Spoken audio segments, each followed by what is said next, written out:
अस्सलाम वालेकुम नाज़रीन, मेरा नाम है हारून इजाज़। उम्मीद करता हूँ आप सब खैरियत से होंगे। इसराइल के ईरान पर हमले का आज तीसरा दिन है। आज तीसरे दिन तक क्या क्या डेवलपमेंट्स हुई हैं, कुछ नई खबरों के साथ, कुछ नई इंफॉर्मेशन के साथ आपके सामने हाजिर हुआ। कुछ ऐसी खबरें हैं, कुछ ऐसी इंफॉर्मेशन है जो शायद ही आपने पहले सुनी हो, लिहाजा हमारे इस सेशन को मुकम्मल अटेंड कीजिएगा। नाज़रीन, बाइबल की एक टर्म है the day of recording, the day of judgment. एक ऐसा दिन जिस दिन इंसान को उसके किए हुए अमाल का बदला दिया जाएगा। अगर तो इंसान ने अच्छे अमाल किए हैं तो उसको अच्छा बदला दिया जाएगा, अगर इंसान ने बुरे अमाल किए हैं तो उसको बुरा बदला दिया जाएगा। 26 अक्टूबर 2024 की सुबह सुबह इसराइल ने ईरान के मुख्तलिफ इलाकों के ऊपर जो हमले किए, नाज़रीन इस ऑपरेशन का नाम इसराइल ने रखा है द डेज ऑफ रिकॉर्डिंग, यानी डेज ऑफ जजमेंट।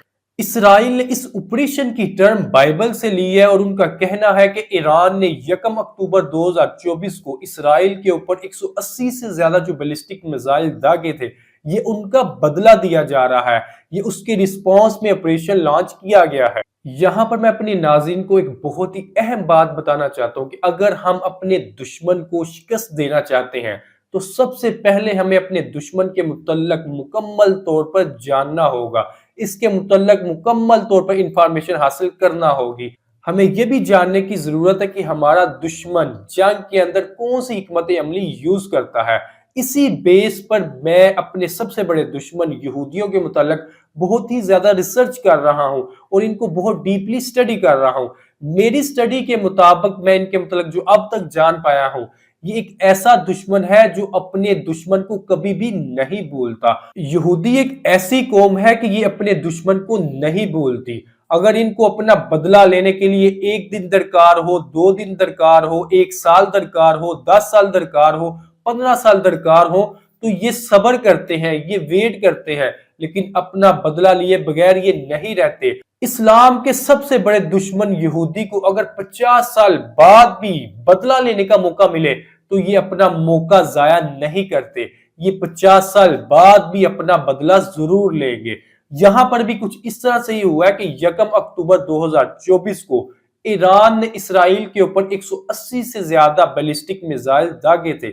ईरान के इस हमले के बाद जो ईरान ने 1 अक्टूबर 2024 को इसराइल पर किया था, इस हमले के बाद इसराइल खामोश नहीं बैठा था, बल्कि वो अपना होमवर्क भी कर रहा था और हर तरह की तैयारी कर रहा था और उसने डिसाइड कर लिया था कि मैं ईरान को इसका जवाब जरूर दूंगा।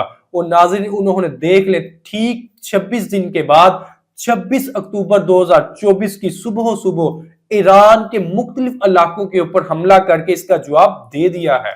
आपको मजीद खबर देता हूं कि 25 अक्टूबर 2024 की शाम यानी जुमा की शाम को इसराइल के प्राइम मिनिस्टर नेतन्याहू ने इस ऑपरेशन की अप्रूवल दे दी थी और इसराइली मीडिया के मुताबिक इसराइल ने ईरान को एक वार्निंग भी दे दी थी कि हम हमला करने जा रहे हैं।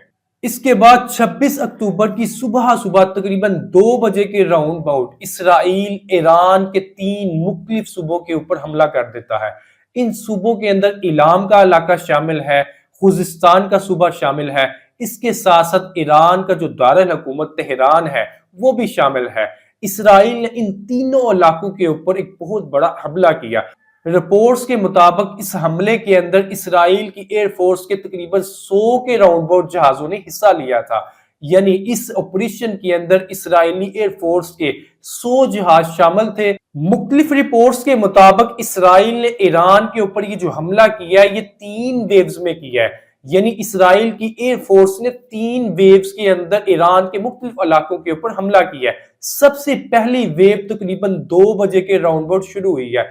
मुख्तलिफ रिपोर्ट्स के मुताबिक इसराइल ने अपनी पहली वेव के अंदर ईरान के अंदर, इराक के अंदर और सीरिया के अंदर मौजूद जितने भी डिफेंस सिस्टम थे उनको निशाना बनाया।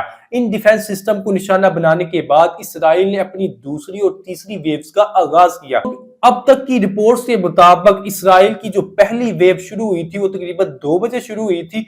2 बजे से लेके तकरीबन 6 बजे सुबह तक इसराइल ने ईरान के मुख्तलिफ इलाकों के ऊपर 3 مختلف طرح کی ویوز کا استعمال کیا تھا اور ایران کے تقریباً 20 سے زیادہ مقامات کو انہوں نے ہٹ کیا تھا۔ اسرائیل کے ایران پر اتنے بڑے حملے سے بہت ہی بڑے بڑے سوالات جنم لیتے ہیں، جن میں سے پہلا سوال تو یہ اٹھتا ہے کہ آپ کا دشمن 2 بجے سے لے کر 6 بجے تک آپ کے ملک کے اندر، آپ کے ملک کے مختلف حصوں کے اندر اتنے بڑے بڑے آپریشن کر رہا ہے، وہ اپنی ایئر فورس کے ساتھ موجود ہے اور حملے کر رہا ہے۔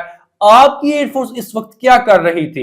ناظرین، یہ سوال ہمارے ذہنوں میں ہمیشہ رہے گا۔ اگر آپ اس کا جواب جانتے ہیں تو ہمیں کمنٹ کر کر بتا سکتے ہیں کہ دیکھیں ہمارا دشمن 2 بجے سے لے کر 6 بجے تک ہمارے ٹیریٹری کے اندر گھوم رہا ہے، ہمارے ملک کے مختلف حصوں کو نشانہ بنا رہا ہے، تو اس وقت ہماری ایئر فورس کہاں تھی؟ اس آپریشن کے برعکس میں آپ کو بتاتا چلوں کہ 2019 کے اندر انڈین ایئر فورس نے یہ غلطی کی تھی، جب انڈیا کی ایئر فورس نے غلطی کرتے ہوئے پاکستان کی حدود کی خلاف ورزی کی تھی اور ہماری حدود کے اندر ان کی ایئر فورس آ گئی تھی۔